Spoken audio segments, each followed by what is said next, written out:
இதுல ரொம்ப ஆச்சரியமான விஷயம் என்னன்னா, தேவையில்லாம நம்மளை நாமே சிரமப்படுத்திக்கிறோம். எனக்கு மெட்ராஸ்ல ஒரு கிரவுண்டு இருந்தது சார். அந்த கிரவுண்டானது நான் தெரியாதனமா விலை ஏறாத போது விட்டுட்டேன். இப்ப கோடிக்கணக்கா விலை போறது சார். ஏமாந்து போயிட்டேன். இது மாதிரி எத்தனையோ பேர்கள் எத்தனையோ விஷயங்கள் சொல்லுவார்கள். நான் சொத்து கையை விட்டு போயிடுத்து, இல்லை என்னை ஏமாத்திட்டான், பிடிங்கிட்டான் அப்படின்லாம் சொல்லுவார்கள். கவனிச்சோம்னா இப்ப ஒரு கிரவுண்டு உதாரணத்துக்கு சொல்றேன், மெட்ராஸ்ல ஒரு கிரவுண்டு இருக்குன்னு சொல்றாரு. அந்த கிரவுண்டு உலகம் ஏற்பட்ட இடத்துல இருந்து அங்கேயே தான் இருக்கு. அது அந்த இடத்த விட்டு போகவே இல்லை எங்கேயுமே. அது கையை விட்டு போயிடுத்துங்கிறான். கவனிச்சு கேட்கணும். கார்ல ஏறின உடனே மெட்ராஸ் எத்தனை மணிக்கு வரும்னு கேட்கிறான். மெட்ராஸ் எத்தனை மணிக்கு போவோம்? மெட்ராஸ் இருக்கிற இடத்துல தான் இருக்கு, நீ தான் போற. மெட்ராஸா வரப்போறது நீ இருக்கிற இடத்துக்கு. அது மாதிரி இந்த சொத்து கையை விட்டு போயிடுதுன்னா கை அப்படியே இருக்கு, அந்த சொத்து அப்படியே இருக்கு. அதை தலையில ஏற்றி கீழே இறக்கிறது நீ தான். இன்னைக்கு ஒன்னோடது, நாளைக்கு இன்னொருத்தனோடது, நாளைக்கு வேற ஒருவனோடது அப்படிங்கிறது தான் யதார்த்தம். இதுல உரிமை கொண்டாடினா துன்பப்படுவாய், அனுபவிச்சுட்டு போனா சௌக்கியமா இருப்பாய். இது பகவத்கீதையில பகவான் பின்னாடி சொல்றான். அது ஒரு திருஷ்டாந்தமா முன்னாடி சொல்லிட்டு போயிடுறேன். அது எது போல அப்படின்னு சொன்னா, இங்கேருந்து வெளியூர் போறதுக்கு ஃபர்ஸ்ட் கிளாஸ் ஏசியில ரயில்ல புக் பண்ணி ஏறி உட்கார்ந்துட்ட உடனே பெட்ஷீட் தரா, டவல் தரா, பில்லோ தரா, உபச்சாரங்கள்லாம் அமக்கலமா இருக்கு. ஒரு நாளோ 2 நாளோ அதெல்லாம் நாம் உபயோகிக்கிறோம்.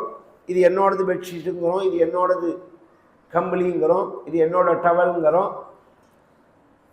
எந்த ஊர் போகணுமோ அந்த ஊர் போன உடனே இறங்கறத என்ன பண்றோம்?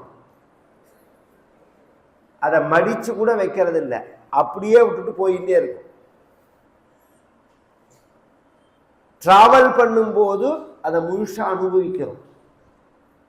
இறங்கும் போது அதை பத்தின எண்ணமே இல்லாம இறங்கும். கவனிச்சு கேட்கணும்.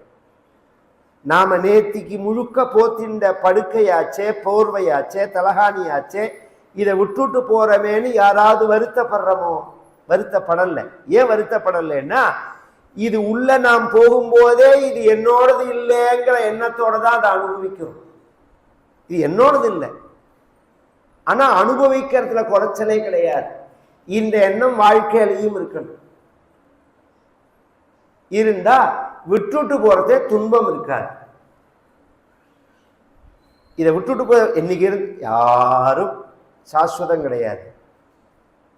ஒரு நாளைக்கு கிளம்பிதான் ஆகணும். எல்லாரும் ரிட்டர்ன் டிக்கெட்டோட தான் வந்திருக்கோம். டேட் ஆஃப் ஜேர்னி வேணா தெரியாம இருக்கலாமே தவிர கன்ஃபார்ம் டிக்கெட் வேற. இது ஒன்றும் வெயிட்டிங் லிஸ்ட் ஆர்ஏசி எல்லாம் கிடையாது. கன்ஃபார்ம் ரிட்டர்ன் டிக்கெட்டோட தான் எல்லாரும் வந்திருக்கோம். என்னைக்கு டேட் ஆஃப் ஜேர்னின்னு வேணா நமக்கு தெரியாம இருக்கலாம். யாரும் இங்க தங்கிடவே முடியாது. துரோணர் சொல்றார், துரியோதனன் வீடு வந்தது. துரியோதனன் சொன்னான், அந்த இடத்துல அவன் என்ன பண்ணி வச்சிருக்கான், டெக்கரேஷன்லாம் பண்ணி வச்சிருக்கான், சாலபஞ்சிக்கேன்னு பேர். இந்த தீபாவளி சமயத்துல சின்ன கடத்தருக்குள்ள போனா ஒரே அமக்கலப்படும். பெரிய பொம்மையை வச்சு வாசல்ல வச்சு, கடை வாசல்ல வச்சு, வாங்கோ வாங்கோ அப்படி கை காமி, உன்னை தீபாவளி பண்ணிவிடுறேன்னு அர்த்தம். அதுக்கு பர்ச முழுக்க உருவின்னு விட்டுடுறேன்னு அர்த்தம். அது மாதிரி டெக்கரேஷன்லாம் பண்ணி வச்சிருக்கான். கிருஷ்ணரை குளிப்பாட்டுறதுக்காக அங்க அவன் வரல. கிருஷ்ணரை வரவேற்கிற இடத்துக்கு அவன் வரல. கிருஷ்ணர் அங்க வந்த உடனே இது யாரு வீடுங்கிறார். அப்பதான் தலையை நீட்டுறான். சாயங்காலம் இருட்டின உடனே காட்டு பூனை வெளியில வரும். அது மாதிரி அப்பதான் தலையை நீட்டுறான் வெளியில. கிருஷ்ணரை பார்த்து சொல்றான், இதுக்கு முன்னாடி பார்த்த வீட்டுக்கு இந்த வீட்டுக்கு உனக்கு வித்தியாசம் தெரியலையான்னு கேட்டான். அவனை பத்தி அவனே பெருமையா நினைச்சுப்பான். சில பேர் புறத்தியாருன்னா சொல்லணும், அதை பத்தி அவனே பெருமையா நினைச்சுப்பான். இதுக்கு முன்னாடி பார்த்த வீட்டுக்கு இதுக்கு வித்தியாசம் தெரியலையா உனக்கு? உன்னோட வீடா துரியோதனான்னா, சரி சரி வா வா டிஃபன் உனக்காக எல்லாம் பண்ணி வச்சிருக்கேன், பாதாம் அல்வா, பஜ்ஜி, சுஜி இல்லை வான்னா. நான் டிஃபன் சாப்பிட வரலையே அப்படின்னா பகவான். நீ சம்பந்தி ஆச்சேன்னா அதெல்லாம் வேறேன்னா பகவான். இப்போ நான் வந்திருக்கிறது தூது. தூது வந்ததுனால நான் சாப்பிட முடியாது.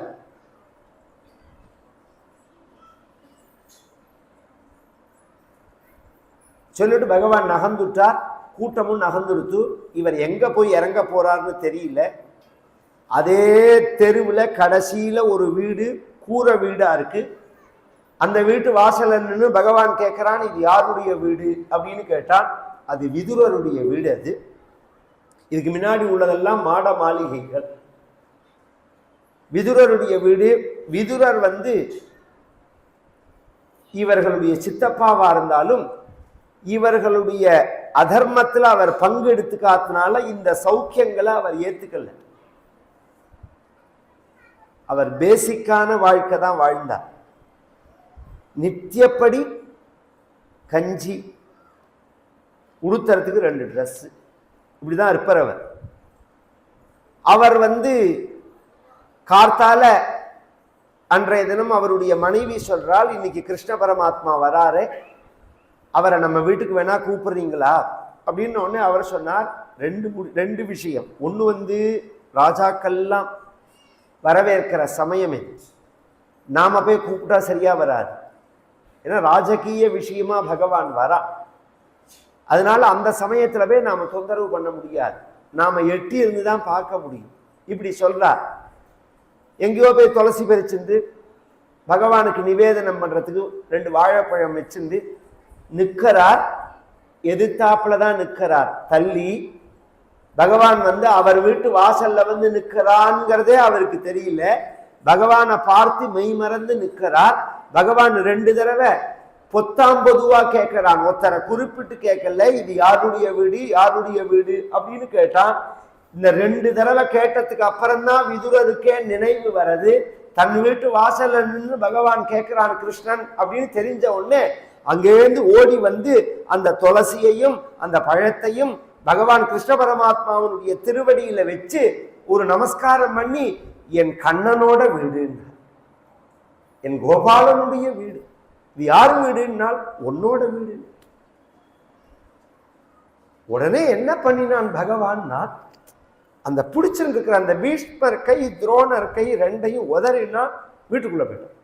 பௌரவேந்திர கிரகம் ஹித்வா பிரவிவேஷ ஆத்மசாத்கிருதம். இதுக்கு முன்னாடி ராஜராஜாக்கள்லாம் கூட்டார்கள். அங்கெல்லாம் உள்ள போகாத பகவான் பௌரவேந்திர கிரகம் ஹித்வா பிரவிவேஷா, வேகமா போறான் உள்ள. காரணம் ஆத்மசாத்கிருதம்னா உள்ளன்போட சொல்லப்பட்ட வார்த்தைகள். அந்த வார்த்தை இருக்கு பத்தியில நாம எப்படி உபயோகப்படுத்துறோம்ங்கிறது இருக்கு. அந்த காலங்கள் எல்லாம் கவனிச்சீர்கள்னா, உங்க வீட்டுக்கு வரணும் அல்லது நம்ம வீடு இப்படிதான் சொல்லுவார்.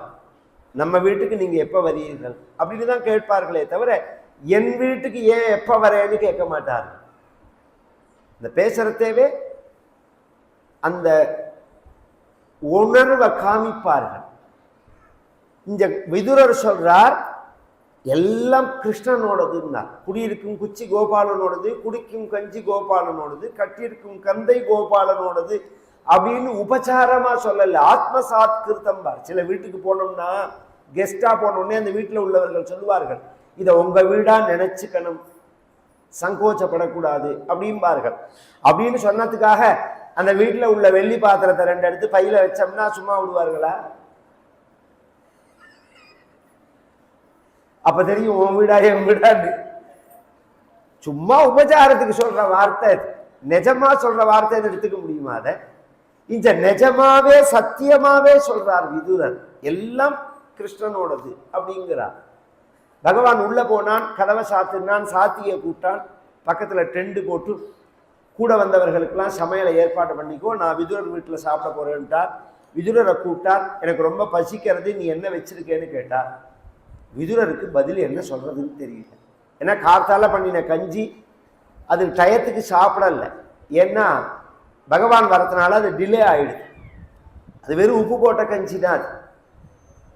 அது புழுங்கரிசி கஞ்சின்னு வச்சுக்கோங்களேன். பழக்கம் உள்ளவன் குடிச்சாதான் அது புரியும். அதுல பெரிய டேஸ்ட் எல்லாம் பெருசா இருக்காது, சத்தா இருக்கும். மனைவிட்ட போய் கையை பிசையலாம். இது மாதிரி பகவான் கேட்கிறானே என்ன பண்றது, கஞ்சி தானே இருக்கு, வேற ஒன்றும் கிடையாது நம்ம வீட்டில். சரி, அந்த கஞ்சியை கொடுங்கிறதே அதை கொஞ்சம் சூடு பண்ணி, ஏன்னா கார்த்தால வச்சதுனால ஆறி எடுத்தது, அதை கொஞ்சம் சூடு பண்ணி அவ கொடுக்க ஒரு பாக்கு மட்ட தொன்னையில வச்சு கொண்டு வரா. மூடி பகவான் கேட்குறான், நான் கேட்டு எவ்வளோ நேரம் ஆறுது, ஏன் இவ்வளோ டிலே பண்ற, எனக்கு ரொம்ப பசிக்கிறது, மூடி கீடி கொண்டு வரணுமா விதுரான்னு கேட்டார். அதுக்கு விதுரர் சொன்னார், ஸ்ரீஹப்பதி வைகுண்டவாசி பரமாத்மா, வேதம் தேடுற பொருள் உங்களுடைய கால் ஒரு நிமிஷம் தன் வீட்டில் படாதான்னு எத்தனையோ சக்கரவர்த்திகள்லாம் ஏங்கின் காத்து கொண்டிருக்கிற சமயத்துல என் வீடு தேடி தாங்கள் வந்த பொழுது ஊர் பேர் தெரியாத பட்சணங்கள் ஸ்வீட் எல்லாம் பண்ணி தங்கத்தாம்பாளம் வெள்ளித்தாம்பாளத்துல வச்சு இப்படி திறந்து கொண்டு வர அளவுக்கு நான் பாக்கியம் பண்ணலையே, நான் ஒரு ஏழையா தானே இருக்கேன். இப்படி கொடுத்தார். கஞ்சியை வாங்கினான் பகவான், அப்படியே குடிச்சுட்டான். குடிச்சுட்டு சொல்றான், நானே இந்த வெயில்ல வந்த களைப்பு தீர்றதுக்கு கஞ்சி போட சொல்லணும்னு நினைச்சேன், நீ எப்படி தெரிஞ்சு போட்டேன். நன்வேத துபநீதம்மே பத்திரம் புஷ்பம் பலம் தோயம் யோமே பக்தியா பிரயச்சது. நீ என்ன கொடுக்கறேங்கிறது விஷயம் இல்லை, எப்படி கொடுக்கறேங்கிறது தான் விஷயம். நீ இலைய கொடுக்கலாம், ஜலத்தை கொடுக்கலாம், பழத்தை கொடுக்கலாம், பூவை கொடுக்கலாம், பத்திரம் புஷ்பம் பலம் தோயம். ஒரு மாம்பழத்தை சபரி கடிச்சு பார்த்து தான் கொடுத்தான், அது புளிக்காம இருக்கா அப்படின்னு. பகவான் அந்த மாம்பழத்தை அவ்வளோ டேஸ்டா இருக்குன்னு உணர்ந்து சாப்பிட்றான். நாம எப்படி கொடுக்கிறோங்கிறத பொறுத்து இருக்கு. விதுரர் குச்சேலர்டேந்து பகவான் உரிமையோட புடுங்கி அவளை சாப்பிட்றான். உடனே பகவான் கஞ்சியை சாப்பிட்டார். கஞ்சியை குடிக்கிறத பார்க்கிறார் விதுரர். கண்ணிலேருந்து கண்ணீர் வருது. பகவானுக்கு வாழைப்பழம் வச்சிருந்தாரே, அந்த வாழைப்பழத்தை உரிச்சு கொடுக்கிறார். இதெல்லாம் சூர்தாஸ்னு ஒரு மகான் கிருஷ்ணனுடைய தூதை பத்தி விரிவாக சொல்லியிருக்கார். சூர்தாஸ்ன்னு உங்களுக்கு தெரியுமா அவரை? அந்த காலங்கள்ல ஒரு போட்டோ உண்டு. ஒரு காந்தி தாத்தா மாதிரி ஒருத்தர் பாடின்னு இருப்பார், அவருக்கு முன்னாடி கிருஷ்ணன் உட்காந்துன்னு அவர் பாட்டை கேட்பார். அந்த மாதிரி போட்டோ எங்கேயா பார்த்துருக்கேல, பார்க்கறதுக்கு காந்தி தாத்தா மாதிரியே இருப்பார். அவர் கையில் ஒரு தம்புராவை வச்சுன்னு பாடிட்டு இருப்பார். அவர் தான் சூர்தாஸ். அவருக்கு கண்ணு தெரியாது, பிறவியிலேயே கண்ணு தெரியாது. பகவானை குறித்து எத்தனையோ கீர்த்தனைகள் பாடியிருக்கார். அவர் முன்னாடி உட்காந்துன்னு பகவான் இப்படி உட்காந்து பாட்டை கேட்டுன்னு இருப்பார். அப்படிங்கிறது அவருடைய கதை. அது மாதிரி அவர் தான் சொல்றார்,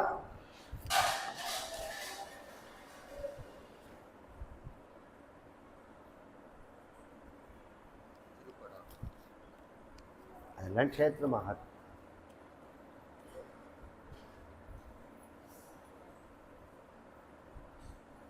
இந்த திருப்படகம்னு ஒரு க்ஷேத்திரத்துல பாண்டவர்கள் தூதல் பெருமான்னார். ஸ்ரீரங்கத்து பெருமாளையே ஆழ்வார்கள் பாண்டவர்கள் தூதன் தான் பாடுறார்கள். திருவல்லிக்கேணியை பாடும்போதே பாண்டவர்கள் தூதன் தான் பாடுறார்கள் ஆழ்வார்கள் பாசுரத்துல. பகவான் எல்லா இடத்துலையும் ஒரே பகவான் தானே, நம்ம பேருக்காக சொல்லலாம். அது ஸ்ரீரங்கத்து பெருமாளை ஆழ்வார்கள் பாடும்போது இவன் தான் பாண்டவர்களுடைய தூதன் அப்படின்னு பாடுறார். இங்க பகவான் உட்கார்ந்துருக்கிறதே அவருக்கு அந்த வாழைப்பழத்தை கொடுக்கிறார், உரிச்சு கொடுக்கிறார். அப்போ ஒரு தவறுதல் வந்துடுது. என்ன வந்ததுன்னா, பழத்தை கீழே போட்டார், தோழியை கொடுத்துட்டார் பகவான். பகவானும் கரப்போக்கு மாடு மாதிரி வெறும் தோழியை தின்னு இருக்கார்.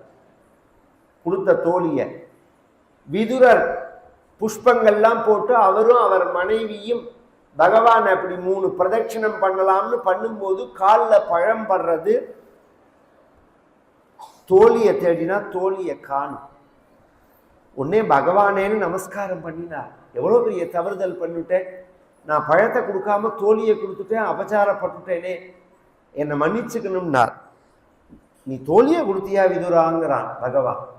நான் சத்தியமா சொல்றேன்டா விதுரா, நீ கொடுத்த அன்புல அது எனக்கு தோழியாவே தெரியல, அது என்ன கொடுத்தேங்கிறதே தெரியல, அந்த அன்பு தான் எனக்கு தெரிஞ்சுட்டு. அது இப்படி சாப்பிட்டுட்டு பகவான் ஒரு 5 நிமிஷம் படுத்துக்கணும் அப்படின்னு சொல்லும் போது ஒரு பீதாம்பரம்னு பொன் ஆடை, அத அவரோட பொன் ஆடை, அந்த கீழே விரிப்பு கூட கிடையாது, மண் தரார், அதுல விரிச்சுன்னு படுத்துக்கிறான். இப்படி கையை வச்சுன்னு விதுரரை பார்க்கிறான். விதுரர் கண்லேருந்து கண்ணீர் விட்டார். என்னத்துக்கு இப்ப நீ அழறேன்னு கேட்டார். நீ என்ன நினைச்சுன்னு இந்த வீட்டுக்கு வந்தேன்னு கேட்டார் விதுரர். முன்னமே துயின்றருளிய முதுபயோததியோ பன்னகாதிவப்பாயலோ பச்சை ஆலிலையோ சொன்ன நால்வகை சுருதியோ கருதி நீ எய்ததற்கு என்ன மாத்தவம் செய்தது இச்சிறு குடில் என்றான். முன்னமே துயின்றருளிய முதுபயோததியோ, பகவான் வசிக்கக்கூடிய இடங்கள், இருப்பிடங்கள் பார்க்கடல், ஆதிசேஷன், ஆலயல, வேதம். இது என்ன பார்க்கடல்னு நினைச்சியா? பன்னகாதிவ பாயலோ, வில்லிபுத்தூராருடைய வில்லி பாரதம். இது தமிழ் தமிழ்ங்கிறானே. பன்னகம்ங்கிறதுக்கு அர்த்தம் சொல்ல சொல்லுங்க பாப்போம். பாம்புன்னு அர்த்தம். இது ஆதிசேஷன்னு நினைச்சியா? பச்சை ஆலிலையோ, உலகம் பிரளயத்தில் இருக்கும்போது பகவான் ஒத்தன்தான் மிச்சம் இருக்கான். ஆலயலேல கராரவிந்தேன பதாரவிந்தம் முகாரவிந்தே வினிவேசயந்தம் வடஸ்ய பத்ரஸ்ய புடேசயானம் பாலம் முகுந்தம் மனசா ஸ்மராமி அப்படின்னு ஆலயல கிருஷ்ணனா தன் காலை எடுத்து தன் வாயிலேயே வச்சுண்டு, இந்த கோகுல் சாண்டல் பவுடர்ல இருக்கும்,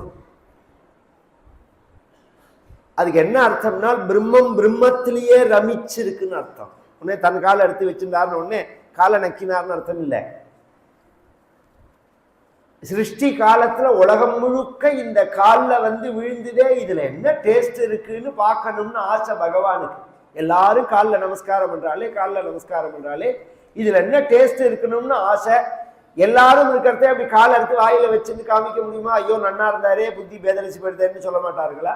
அதனால ஒத்துரம் இல்லாத சமயத்துல அப்படி காலை எடுத்து வாயில வச்சு பார்க்கறானா பகவான், டேஸ்ட் எப்படி இருக்கு அப்படின்னு. அந்த ஆலயலேன்னு நினைச்சியா? அல்லது சொன்ன நால்வகை சுருதியோ, வேதம் இருக்கணும், ருக்வேதம், யஜுர்வேதம், சாமவேதம், அதர்வண வேதம். இந்த வேதங்களை படித்தவர்கள் வேதம் சொல்லும் போது முதல்ல வேதம் எப்படி ஆரம்பிக்கணும்?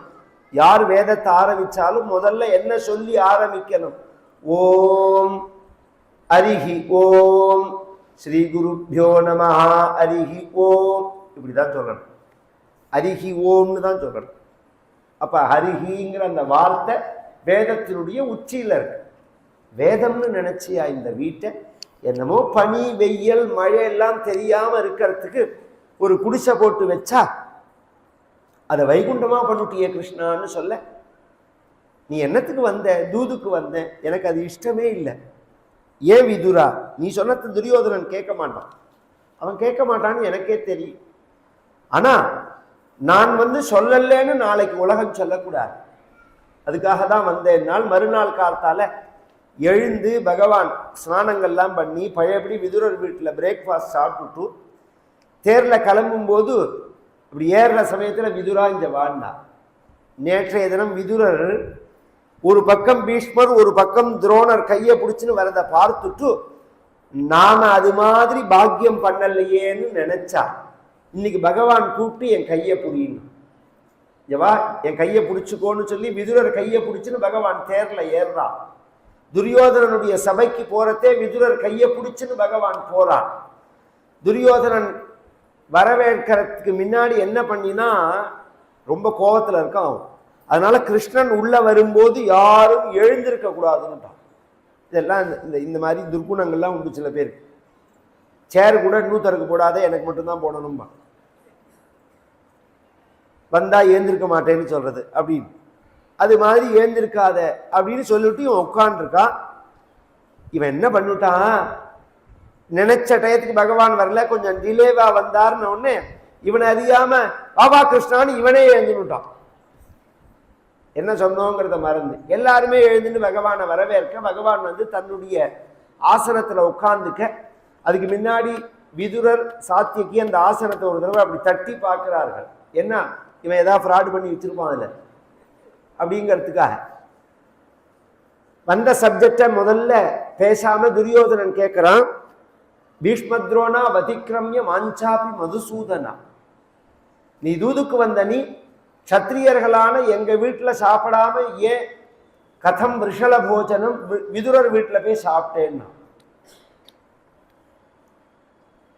புரியலன்னா, ஒன்னு பீஷ்மர் வீட்டுல சாப்பிட்டுருக்கணும், அல்லது துரோணர் வீட்டுல சாப்பிட்டுருக்கணும், அல்லது சம்பந்தியான என் வீட்டுல சாப்பிட்டுருக்கணும். நாங்கள்லாம் உன்னை சாப்பிடவான்னு கூப்பிட்டோம், எங்க வீட்டுல சாப்பிடாம நீ ஏன் விதுரர் வீட்டுல போய் சாப்பிட்ட? அதுக்கு பகவான் சொன்னார், ஒருத்தர் வீட்டுல ஒருத்தர் சாப்பிடணும்னா ரெண்டு காரணம் இருக்கணும். சம்பிரீதி போஜ்யானி ஆபத் போஜ்யானி வா புனஹ நச சம்பிரியசே ராஜன்னி நச்சைவாபத்கதா வயம். பிரீத்தி போஜனம்னு பேர்.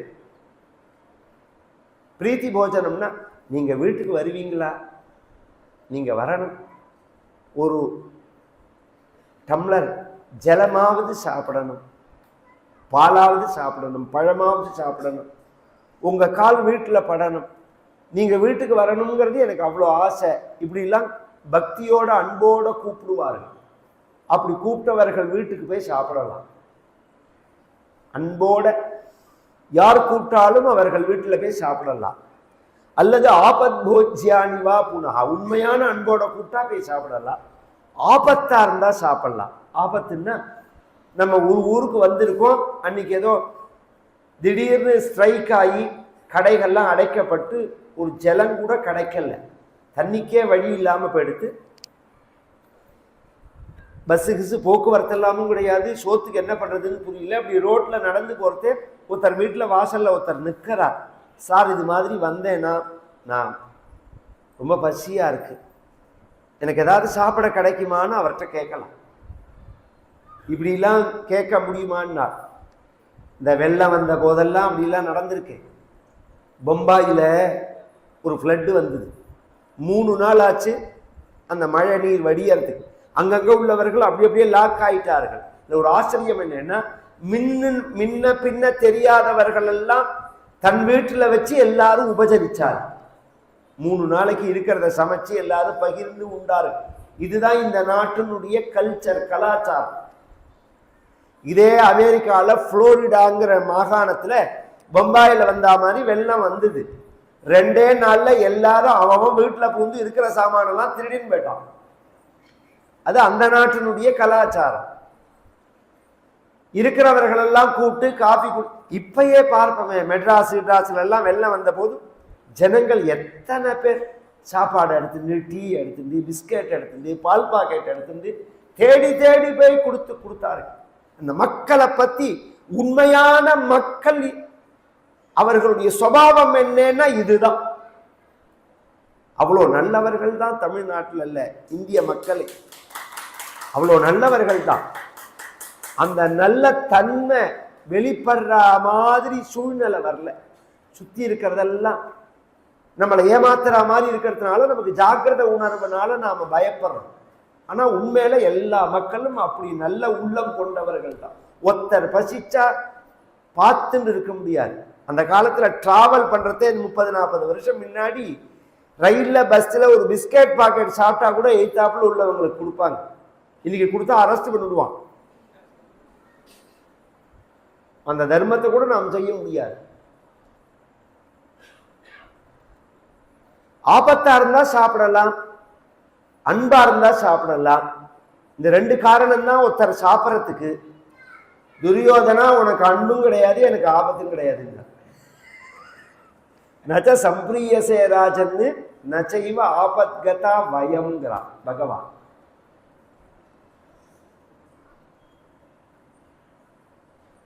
என்ன விஷயம்னா, இது மாதிரி நான் தூது வந்திருக்கேன், பஞ்சபாண்டவர்கள் அவர்களுடைய சொத்தை கேட்கிறார்கள்னா தர முடியாதுன்னா ஏன்னு கேட்டால் 13 வருஷத்துல கடைசி வருஷம் அஜ்ஞாதவாசம்னு பேரு. அதுல அந்த வருஷம் முடியறதுக்கு முன்னாடி நாங்கெல்லாம் பார்த்துட்டோம். பார்த்ததுனால திரும்பி 13 வருஷம் காட்டுக்கு தான் போகணும்னா அந்த வாதங்கள்லாம் ஏத்துக்க முடியாதுன்னு நான் பகவான். ஏன்னா சாந்திரமானம் சௌரமானம்னு வருஷத்தை கனெக்ட் பண்றதுல வித்தியாசம் உண்டு.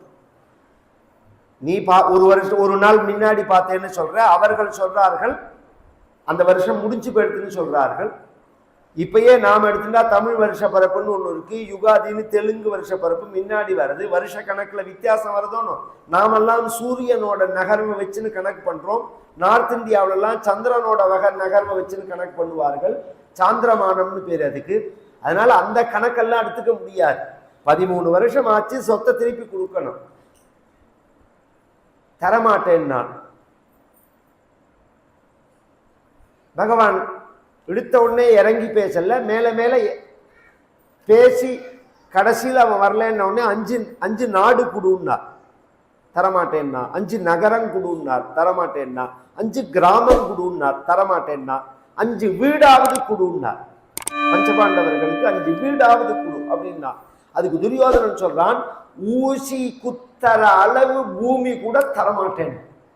இப்படியே சொன்னான் துரியோதனா.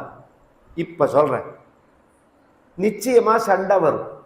சண்டை வந்தா உன்னை யாரெல்லாம் காப்பாற்றுவார்கள்னு நீ நம்பினி இப்படி திமிரா நடக்கிறையோ அவர்கள்லாம் உன் கண் முன்னாடியே சத்து போய் உனக்கு துணை இல்லாம நீ கடைசியில ஏறி வரத்துக்கு தேர் இல்லாம ஒத்த குதிரை மேல நீ வந்து அந்த குதிரையினுடைய கால்கள்லாம் வெட்டப்பட்டு அது நீ கீழே விழுந்து உன் மேல குதிரை விழுந்து நீ தொட முறிஞ்சு கால் முறிஞ்சு யுத்த களத்துல மட்டும் கடக்கலன்னா தர்மம் தலை காக்கும், தர்மம் தலை காக்கும்னு பெரியோர்கள்லாம் எழுதி வச்சார்களே, அந்த வார்த்தைகள்லாம் குடிகாரம் பேச்சுக்கு சமம் தான்.